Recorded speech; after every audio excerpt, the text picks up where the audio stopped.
On ne viendra pas à ta pendaison de crémaillère, ton frère Hugo vient aussi de déménager, m'a envoyé mon père par SMS. J'ai répondu, c'est pas grave, papa. Il n'avait aucune idée que ma maison était une villa de 12 millions d'euros présentée sur M6. Lorsque l'épisode a été diffusé, il n'arrêtait pas de m'appeler. Ce message a tout changé. Ce n'était pas un SMS de rupture ou une mauvaise nouvelle du travail. C'était mon propre père qui me disait qu'il ne viendrait pas à ma pendaison de crémaillère. Je m'appelle Léa. Et ce message a changé le sens de tout ce que j'avais bâti. Il disait, on ne viendra pas à ta pendaison de crémaillère. Ton frère Hugo vient aussi de déménager. Ni appel, ni excuse. Juste une simple phrase plus froide que la pluie de Lyon. Je l'ai lu 2 fois, puis j'ai répondu, c'est pas grave, papa. J'ai posé mon téléphone, écran vers la table, sur la table de salle à manger et j'ai fixé son reflet. Du bois de chêne, que j'avais moi-même conçu, lisse et brillant sous la douce lumière de la côte. Demain, l'équipe de M6 arriverait pour filmer la scène d'ouverture de leur nouvelle émission de design.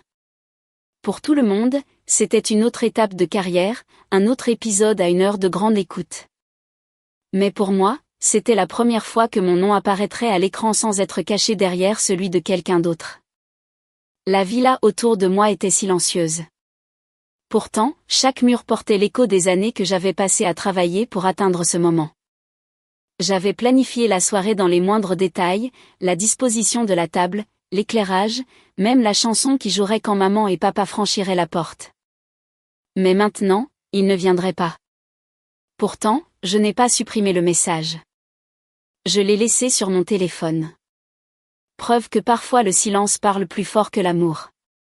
Cela a probablement commencé un gris matin de Noël, quand j'avais 16 ans.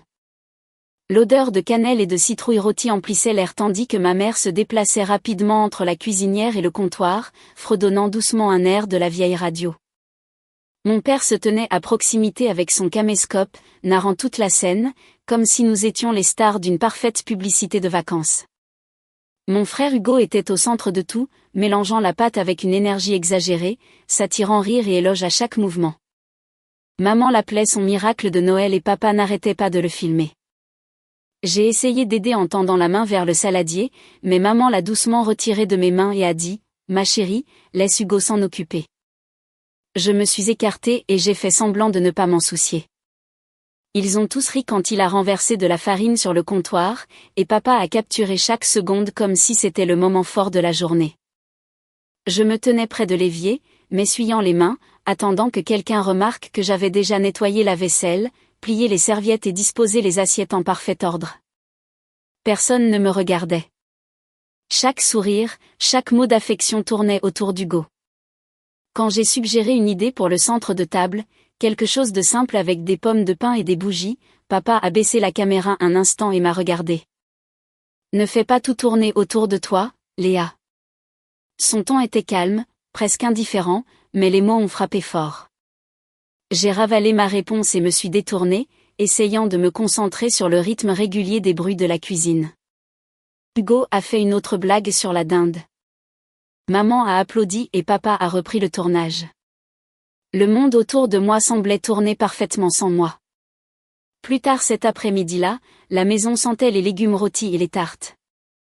J'ai posé un petit cadeau sur la table à manger, une carte peinte à la main avec une citation sur la gratitude.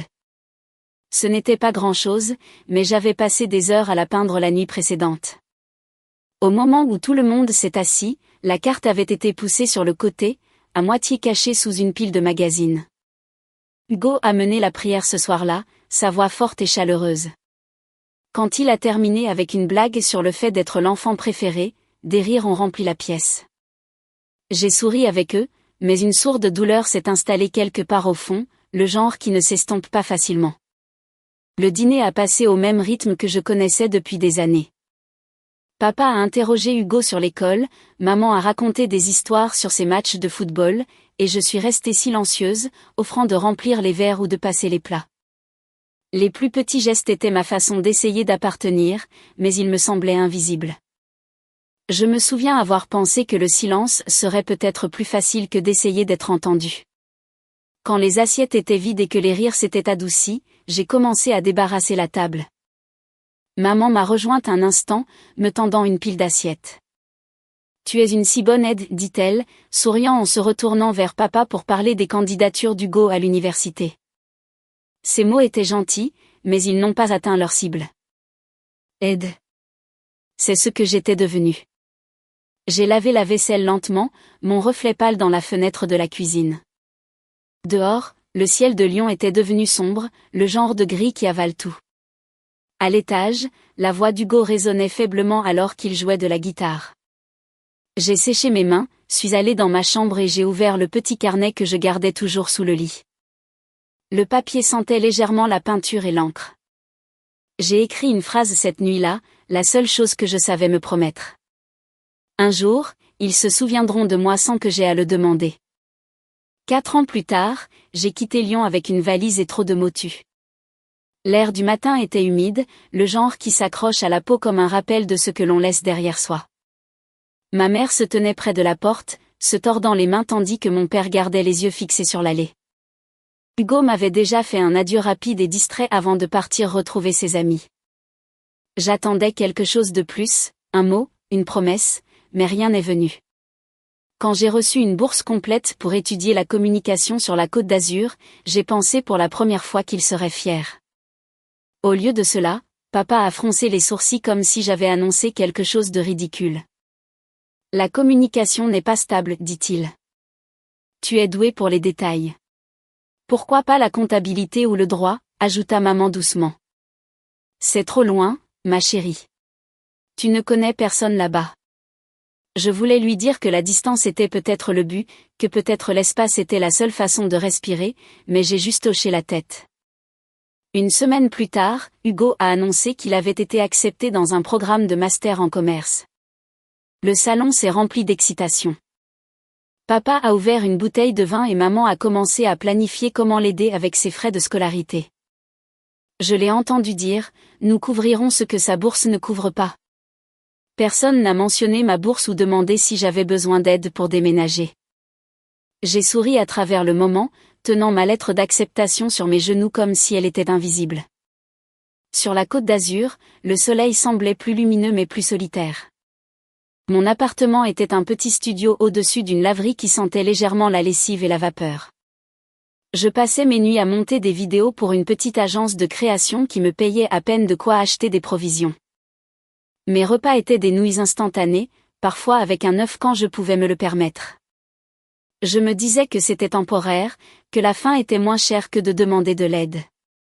Mon amie Chloé, une étudiante en cinéma que j'ai rencontrée lors de l'orientation, était la seule personne qui voyait au travers de cette façade. Elle avait cette force tranquille, le genre qui n'avait pas besoin de remplir le silence pour le rendre sûr. Nous nous asseyions sur le toit de notre immeuble la nuit, partageant du café bon marché et des histoires sur les familles que nous avions laissées derrière nous. Tu sais, dit-elle un jour, tu n'as pas à continuer de gagner ta place dans la vie de quelqu'un. Parfois, partir est ce qui te sauve. Ces mots se sont installés en moi comme la lumière du soleil à travers le brouillard. Pendant mon 2e semestre, j'appelais rarement à la maison. Les conversations avec maman dérivaient toujours vers Hugo, son nouveau stage, les éloges de son professeur, les événements de réseautage auxquels il participait. Elle terminait chaque appel par « Tu devrais venir nous voir bientôt ». Bien que personne n'ait proposé d'aider pour le billet. Je raccrochais, fixais mon reflet sur l'écran sombre de mon ordinateur portable et me demandais s'ils avaient même remarqué à quel point j'étais devenue plus silencieuse. J'ai appris à construire de petites routines autour du silence. Tôt le matin à la plage avant les cours, esquissant des storyboards dans mon carnet. Tard le soir, corrigeant les couleurs des séquences pour des clients qui ne se souvenaient jamais de mon nom. Chaque projet m'apprenait quelque chose. Comment équilibrer la lumière, comment cadrer une histoire pour que même les choses ordinaires aient un sens. C'était peut-être ce que j'avais fait toute ma vie, trouver la beauté dans l'invisibilité. À ma 3e année, j'ai arrêté de vérifier les messages de groupes familiaux. Les nouvelles étaient les mêmes. Les promotions d'Hugo, les projets du week-end de papa, les nouvelles recettes de maman. Mes propres messages restaient non lus. Ça faisait moins mal quand j'ai cessé d'attendre des réponses. Quand la remise des diplômes est arrivée, j'ai envoyé une photo de moi en toge et mortier. Maman a répondu avec un emoji cœur. Papa n'a pas répondu. Cette nuit-là, j'étais assise par terre dans mon studio, entourée d'esquisses et de boîtes de plats à emporter vides. La ville dehors bourdonnait d'une vie que je ne pouvais pas tout à fait toucher. J'ai pensé aux années passées à essayer de m'intégrer dans un cadre qui n'avait jamais été bâti pour moi. Pour la première fois, je ne me suis pas sentie en colère. Au moment où j'ai eu 30 ans, les appels sont enfin venus des endroits dont je rêvais. Cela a commencé par une petite station de radio à Lyon, la même ville que j'avais autrefois quittée pour me trouver. J'ai rejoint l'équipe en tant qu'assistante de production, gagnant à peine de quoi couvrir le loyer. Mais pour la première fois depuis des années, je sentais que j'étais exactement là où je devais être. Mon superviseur, Pierre, un producteur senior avec 2 décennies d'expérience en télévision locale, a remarqué que je restais tard après le départ de tout le monde. Il s'appuyait sur l'encadrement de la porte et disait « Tu as l'œil, Léa. Ne le gâche pas à polir le travail des autres. » Ces mots m'ont marqué, non pas parce qu'ils étaient gentils, mais parce qu'ils sonnaient comme une permission. Sous la direction de Pierre, j'ai appris le rythme de la narration qui connectait les gens, comment rendre les moments ordinaires dignes d'être mémorisés. Après des mois de travail derrière la caméra, j'ai proposé une idée pour un court-métrage intitulé Les Demeures du Littoral, une série sur les histoires cachées dans les maisons côtières de la baie de Somme. C'était censé être petit, juste un segment local de remplissage, mais les téléspectateurs ont adoré. Les gens ont écrit des lettres, envoyé des photos de leur propre maison, partagé des souvenirs liés à des murs patinés et des quais grinçants. En 6 mois, la mini-série est devenue le programme le plus regardé dans sa tranche horaire. Quand Pierre a pris sa retraite, il m'a tendu sa vieille chaise de réalisateur avec un sourire discret. J'ai utilisé mes économies et une subvention de la chaîne pour fonder ma propre entreprise, Aurore Média. Au début, il n'y avait que moi et 3 pigistes travaillant dans un bureau emprunté, montant des séquences entre les pauses café et les délais. Nous nous sommes concentrés sur des documentaires sur l'architecture, l'artisanat et les gens qui façonnaient les espaces dans lesquels ils vivaient. L'entreprise a connu une croissance rapide, alimentée non pas par des investisseurs, mais par des histoires qui semblaient réelles. 2 ans plus tard, Aurore Média a remporté un prix régional pour la narration visuelle. Je me souviens m'être tenue sur scène sous les lumières chaudes, entendant mon nom suivi d'applaudissements qui ne se sont pas estompés trop vite. Pour une fois, je n'étais pas invisible. Peu après, M6 m'a contacté. Il voulait que je réalise une série nationale intitulée Maisons ouvertes de France. C'était un rêve déguisé en contrat. Le budget était énorme, le calendrier implacable, mais chaque prise de vue semblait récupérer un morceau de moi-même. J'ai voyagé de côte en côte, rencontrant des designers, des propriétaires et des rêveurs qui me rappelaient tout ce dont j'avais toujours rêvé. La série est devenue un succès, syndiquée sur plusieurs plateformes, et soudain ma boîte de réception s'est remplie d'offres que je croyais destinées à quelqu'un d'autre. Quand le dernier épisode a été diffusé, j'ai décidé qu'il était temps pour quelque chose de personnel. J'ai acheté une villa de 12 millions d'euros à Fourvière, une demeure sur une colline surplombant la baie, le soleil inondant les murs de verre chaque matin. Ce n'était pas juste une maison. C'était un espace bâti à partir de chaque nuit blanche, de chaque bol de nouilles instantanées, de chaque rejet silencieux. J'en ai transformé une partie en studio pour mon prochain projet, un espace créatif pour de nouveaux artistes qui me rappelaient la fille que j'étais. Au fur et à mesure que les dernières touches étaient apportées, j'ai écrit une lettre invitant maman, papa et Hugo à la pendaison de crémaillère. Je les ai imaginés traversant les foyers en marbre, voyant la vie que j'avais construite sans leurs applaudissements. Cette nuit-là, une notification a clignoté sur mon téléphone, un message de papa. On ne viendra pas à ta pendaison de crémaillère. Ton frère vient aussi de déménager. Je l'ai lu 2 fois, les mots familiers dans leur cruauté décontractée. J'ai tapé ma réponse lentement, choisissant chaque mot avec soin. C'est pas grave, papa. J'ai posé le téléphone, écran vers la table, et j'ai regardé la villa, chaque recoin brillant, chaque lumière parfaitement ajustée. Le silence n'était plus vide. Il était paisible. J'avais attendu la moitié de ma vie leur approbation et j'ai réalisé que je n'en avais plus besoin. Le lendemain matin, le ciel s'est éclairci, mais pas mes pensées. Je me suis réveillée tôt, incapable de me débarrasser de la sourde douleur qui s'était installée pendant la nuit. Le message de papa persistait dans mon esprit, lourd mais émoussé, comme une ecchymose s'estompant sous la peau. Je me suis assise au bord de la longue table en chêne et j'ai réalisé qu'elle avait été construite pour une famille qui ne s'y assiera jamais. Pourtant, quelque chose en moi refusait de la laisser vide.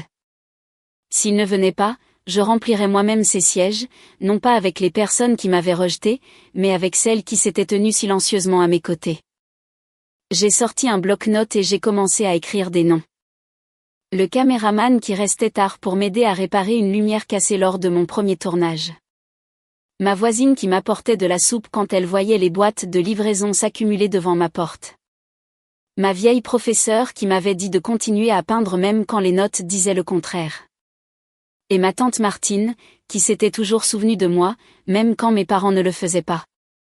Avec chaque nom, la liste ressemblait davantage à une mémoire en cours de réparation. Plus tard dans la journée, j'ai engagé une chef locale nommée Mathilde. Elle est arrivée avec une calme confiance, ne demandant aucune introduction au-delà d'une poignée de main. Alors que nous examinions le menu, elle a fait une pause et a demandé « Pour qui est le dîner ?» Je lui ai dit « Pour des gens qui n'ont jamais été invités. » Elle n'a pas posé d'autres questions. Elle a simplement hoché la tête et a dit « Alors ce sera quelque chose dont on se souviendra. » Nous avons planifié un dîner qui semblait honnête, rien qui criait le luxe. Du saumon, des légumes rôtis et une tarte aux poires, le genre qui apportait de la chaleur plutôt que de la décoration. Mathilde a suggéré quelques touches, simples et réfléchies. Je lui ai dit que je voulais que la nuit soit comme une conversation qui attendait trop longtemps de commencer. Quand les invités sont arrivés, il n'y avait pas de tapis rouge, pas d'introduction, juste le bruit des chaussures sur le sol et des rires qui semblaient trouver leur place naturellement. Ils avaient l'air surpris, touchés, curieux, mais aucun n'a demandé pourquoi ils étaient là. J'ai accueilli chacun par son nom, et pour la première fois depuis des années, je me suis sentie présente, pas en train de jouer un rôle. Au fur et à mesure que le dîner se déroulait, l'air s'est allégé. Les conversations se sont tissées, des histoires d'occasions manquées, de gentillesses inattendues, de petits triomphes que personne n'avait célébrés auparavant. Martine s'est penchée et a chuchoté « Tu as fait quelque chose de bien à partir de rien, ma chérie. » De l'autre côté de la pièce, Mathilde observait en silence, son expression douce, compréhensive. Au moment où le dessert a été servi, l'espace semblait complet. Il n'y avait pas de discours, pas de toast, juste une compréhension que cette nuit était celle d'être vue. Quand les assiettes étaient vides et que les rires s'étaient tus, je suis restée pour débarrasser la table. Chaque chaise avait été utilisée. Chaque assiette portait la preuve que quelqu'un avait appartenu, ne serait-ce que pour quelques heures.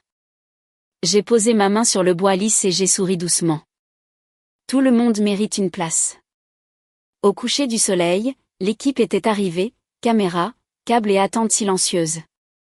Je les ai accueillis à l'entrée, leur hochement de tête poli et leurs sourires habituels emplissant l'air de cet étrange mélange d'anticipation et de retenue qui précède toujours un tournage. La longue table était de nouveau prête, non pas comme une scène, mais comme la preuve que quelque chose de réel s'était passé ici. Mathilde se déplaçait dans la cuisine avec sa précision calme habituelle, dressant les plats finaux comme si c'était n'importe quelle autre nuit. Mais cette nuit était différente. Il ne s'agissait pas de nourriture, de production ou d'audimat. Il s'agissait d'une vérité silencieuse mise en lumière. Les invités sont revenus, les mêmes qui avaient partagé ce premier dîner, et leur présence a rempli l'espace de quelque chose de plus stable que des applaudissements. Alors que les caméras commençaient à tourner, je n'ai ressenti aucun besoin de jouer un rôle. Les conversations coulaient naturellement. Les gens parlaient doucement, riaient librement et ne cherchaient pas la validation de l'objectif. Quelques membres de l'équipe ont échangé des regards, réalisant peut-être que ce n'était pas le genre d'émission qu'ils attendaient. L'une des reporters, une jeune femme avec un carnet et des yeux incertains, m'a approché pendant une pause. « Qu'est-ce qui a inspiré cela ?» a-t-elle demandé. Je n'ai pas eu besoin de réfléchir longtemps. L'équité n'est pas une décoration, ai-je dit. C'est un design. Elle l'a écrit soigneusement, comme si les mots pouvaient s'échapper si elle ne les piégeait pas sur le papier. Quand j'ai regardé autour de moi, j'ai vu des invités penchés les uns vers les autres, écoutant attentivement. Personne n'a interrompu. Personne n'a essayé de dominer la conversation. C'était le genre d'équilibre que je recherchais depuis des années, un équilibre construit non pas sur le pouvoir, mais sur la présence. À un moment donné, le caméraman, un homme plus âgé aux cheveux argentés, a arrêté de filmer un instant et a simplement regardé. Plus tard, il m'a dit doucement, on ne voit pas ça souvent. Des gens qui sont justes, cela m'est resté plus longtemps que n'importe quel compliment que j'ai jamais reçu. L'équipe a gardé l'installation simple. Pas de filtre, pas de reprise, pas de réorganisation des scènes. Les lumières sont restées suffisamment douces pour voir clairement les visages, mais pas pour effacer les rides qui les rendaient humains. L'ingénieur du son a chuchoté dans son micro, on sent que c'est vivant ici. Au fur et à mesure que la soirée avançait, j'ai commencé à remarquer quelque chose de petit mais beau, la façon dont les gens se regardaient dans les yeux sans hésitation. Personne ne baissait les yeux. Personne ne se cachait derrière des téléphones ou des excuses. Ce n'était pas parfait, mais c'était honnête. Mathilde se tenait à l'arrière, les bras croisés, observant tranquillement comme elle le faisait toujours. Elle a croisé mon regard et a hoché la tête une fois. Son regard disait tout ce que les mots ne pouvaient pas. Gratitude, fierté et la connaissance partagée que certains moments n'ont pas besoin d'être encadrés pour avoir de l'importance. Le dernier plan de la nuit a capturé tout le monde encore assis, le léger murmure des conversations portées par l'air. Le réalisateur a fait signe à l'équipe d'arrêter d'enregistrer, mais personne n'a bougé. Ils sont simplement restés là, pris dans quelque chose de réel, peu disposés à le briser. Quand les lumières se sont tamisées, je suis resté derrière, aidant à ranger les câbles, les microphones, les verres restants. L'air semblait léger, déchargé, comme si la maison elle-même avait exhalé. L'un des assistants m'a remercié pour l'hospitalité, disant que cela ne ressemblait pas à du travail. J'ai souri. Pour moi non plus, cela n'avait pas ressemblé à du travail. Pendant des années, j'avais bâti des récits et des images qui ressemblaient à l'appartenance. Mais ce soir, pour la première fois, je n'ai pas eu à la créer. J'ai simplement vécu dedans. Et pour la première fois, je ne jouais pas un rôle. J'étais chez moi. Une semaine plus tard, l'épisode a été diffusé un matin pluvieux à Lyon. Je n'avais pas prévu de le regarder en direct, mais le son du tonnerre lointain rendait la maison plus petite, et d'une certaine manière, il était juste de le laisser jouer. Mon téléphone a commencé à vibrer bien avant la fin du générique d'ouverture. Les messages s'empilaient les uns sur les autres, certains de collègues, certains d'étrangers, quelques-uns de numéros que j'avais supprimés depuis longtemps. La plupart étaient simples, magnifique travail, merci d'avoir dit ce que personne ne dit. Pourtant, chacun d'eux ressemblait à une petite vague touchant un rivage sur lequel je n'avais pas marché depuis des années. En milieu de matinée, j'ai reçu un appel de ma tante Martine. Sa voix était chaleureuse, stable, comme elle l'avait toujours été. « Tu as bien fait, ma chérie, dit-elle. Ils font face à ce que tu as porté pendant des années. » Je n'ai pas répondu tout de suite, j'ai seulement laissé ces mots s'ancrer. Il n'y avait aucune amertume dans son ton, seulement une reconnaissance, une sorte de paix qui n'avait pas besoin de pardon pour exister. Plus tard, j'ai appris qu'une des voisines de maman l'avait appelée ce matin-là, excitée, disant « Je viens de voir votre fille à la télé. Quel merveilleux projet !» Apparemment, la conversation n'avait pas tourné comme elle l'attendait. Pendant des heures, maman n'a rien dit. Puis, dans l'après-midi, elle a posté une photo de l'épisode sur ses réseaux sociaux avec la légende « Tellement fière ». Cela s'est propagé rapidement, non pas par amour, mais parce que les gens avaient remarqué le timing. Les commentaires se sont remplis de confusion polie. Vous n'aviez pas dit qu'elle était partie de la maison il y a des années? C'est drôle comme la fierté trouve sa voix après les applaudissements. Mon frère Hugo est resté silencieux pendant 2 jours. Puis quelqu'un de son bureau a demandé publiquement pourquoi il n'avait pas été au dîner. Sa réponse était vague, une phrase sur les voyages et les conflits d'horaires, mais ceux qui avaient regardé l'épisode semblaient comprendre plus qu'il n'avait dit. Quelques-uns de ses amis ont republié des extraits de moi parlant de l'appartenance, ajoutant de petits commentaires comme « Aïe » ou « Ça a dû faire mal ». Il a complètement cessé de répondre après cela. Papa a appelé 6 fois cette semaine-là. Je n'ai pas répondu une seule fois. Chaque fois que le téléphone sonnait, ma poitrine se serrait, mais pas de colère, plutôt comme la légère pression d'une vieille ecchymose qui ne me contrôlait plus. Au 7e appel, je l'ai laissé passer à la messagerie vocale et je l'ai écouté plus tard. Sa voix tremblait. Je t'ai vu.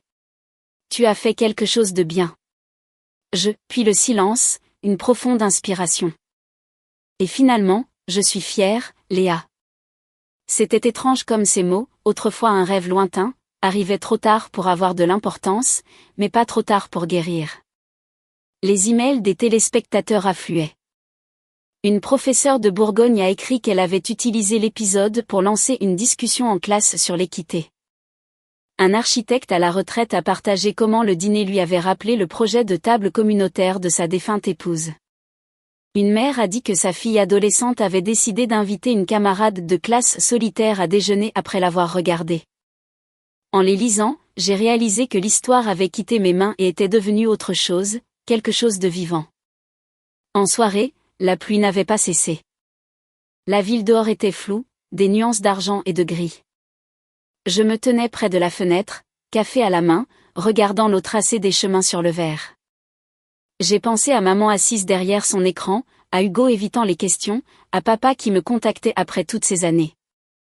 Rien de tout cela ne ressemblait à une victoire. Pas vraiment.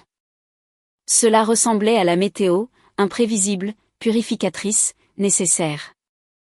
Martine a encore envoyé un SMS cette nuit-là. Certaines tempêtes ne détruisent pas, elles révèlent. J'ai souri, regardant la pluie qui n'avait pas faibli de toute la journée. Elle avait raison. Certaines tempêtes lavent plus qu'elles ne ruinent. 2 mois plus tard, j'ai de nouveau fait mes bagages, mais cette fois pour la paix. Les cartons étaient plus légers, non pas parce que je possédais moins, mais parce que je ne transportais que ce qui m'appartenait. Aucune attente, aucune explication, aucun fantôme d'une table familiale qui n'avait jamais fait de place. J'ai loué une petite maison à Bordeaux près de la Garonne, un endroit tranquille avec suffisamment de lumière pour me rappeler que les matins pouvaient commencer sans bruit. La première nuit, j'ai dormi sans vérifier mon téléphone. Quand je me suis réveillée, je n'ai pas ressenti le besoin de regarder en arrière. Quelques jours plus tard, un email est apparu de mon frère Hugo. L'objet était simple, on devrait parler. Je l'ai lu une fois, puis l'ai supprimé sans répondre. Il n'y avait pas de colère dans cet acte, seulement de la clarté. Parfois, le silence n'est pas une punition, c'est une protection. J'avais appris cela à la dure, chaque appel sans réponse, chaque excuse tardive m'avait déjà enseigné ce que la paix exigeait, la distance. Le travail m'a suivi doucement, pas comme avant quand l'ambition avait des crocs. M6 m'a contacté de nouveau, me demandant si je reviendrais pour une 2e saison du projet Les Tables du Partage. Le message était chaleureux, le ton respectueux. J'ai hésité, puis j'ai tapé lentement, oui. Mais cette fois, pas de famille, juste des histoires. Ils ont immédiatement accepté. J'ai souri, réalisant que pour la première fois de ma carrière, je ne courais pas après la reconnaissance. Je choisissais l'alignement. Les jours à Bordeaux se sont installés dans un rythme qui semblait presque méditatif. Je me levais tôt, marchais le long du chemin de halage, et regardais l'eau attraper la lumière. Mes pensées ne tournaient plus autour de conversations inachevées ou de mots que j'aurais aimé dire. Elles flottaient simplement comme du bois flotté, libres de direction, mais avançant toujours. Mathilde a appelé une fois pour prendre des nouvelles, disant que le thème de la nouvelle saison, l'appartenance sans permission, était déjà en discussion. Je lui ai dit que ça collait. Elle a ri, comprenant sans que j'aie besoin d'expliquer. Parfois, je passais devant de petits restaurants ou des cafés et je voyais des familles à l'intérieur, des gens parlant autour de repas partagés, leurs visages brillant d'une chose que je ne pouvais plus nommer. Mais au lieu de l'envie, j'ai ressenti du soulagement. Je ne mesurais plus ma valeur à l'endroit où je n'étais pas invitée. Le calme que j'avais bâti était stable, non fragile, et je le gardais avec la sorte de douceur qui ne vient qu'après s'être brisé. Les lettres des téléspectateurs arrivaient toujours, transmises par le bureau de production. Une femme a écrit qu'elle avait commencé à organiser des soirées, tables ouvertes, pour ses voisins juste pour se rappeler que la gentillesse ne nécessite pas de lien de sang. Une autre a dit qu'elle avait pardonné à sa mère, mais seulement après avoir réalisé que le pardon ne signifiait pas un retour. Chaque histoire était un rappel que ce qui avait commencé comme une émission était devenu quelque chose de plus profond, une carte pour les gens retrouvant leur chemin vers eux-mêmes. À l'arrivée de l'automne, la ville est devenue dorée et lente. Je passais mes soirées près de la fenêtre, parfois à éditer des scripts, parfois à ne rien faire du tout. Le silence ne ressemblait plus à une absence. Il semblait mérité. Je n'avais pas besoin de clôture de maman ou papa ou d'excuses d'Hugo. Leur silence ne résonnait plus. Il existait simplement, comme le bruit du vent dans les feuilles, présent, mais plus personnel. La paix, ai-je réalisé, ne se trouve pas dans la réconciliation. Elle se trouve dans le lâcher-prise. Il ne s'agit pas de pardonner à ceux qui vous ont blessé pour qu'ils dorment mieux la nuit. Il s'agit de se pardonner d'avoir attendu si longtemps pour arrêter d'essayer. Un matin, j'ai préparé du café et j'ai regardé la Garonne dériver, lente et certaine. Mon téléphone a vibré à nouveau. Un autre message d'un producteur de chaîne demandant une réunion anticipée. J'ai souri, coupé la notification et pris une autre gorgée. Tout ne méritait pas une réponse. Pendant des années, j'avais construit des tables, espérant que d'autres s'assieraient à mes côtés. Maintenant, j'ai enfin compris. La paix ne se trouve pas à leur table. J'ai construit la mienne. Parfois, la distance est le seul langage que l'amour comprend. Vous ne devez à personne l'accès à votre paix, pas même à votre famille. La vie tranquille que vous construisez après le rejet est la preuve la plus retentissante de votre estime de soi. S'ils n'applaudissent pas pour vous, applaudissez pour vous-même et continuez d'avancer. La force de partir ne signifie pas l'absence d'amour. Cela signifie choisir le genre d'amour qui ne blesse pas. Parfois, la paix n'est pas donnée. Elle est construite, une frontière à la fois.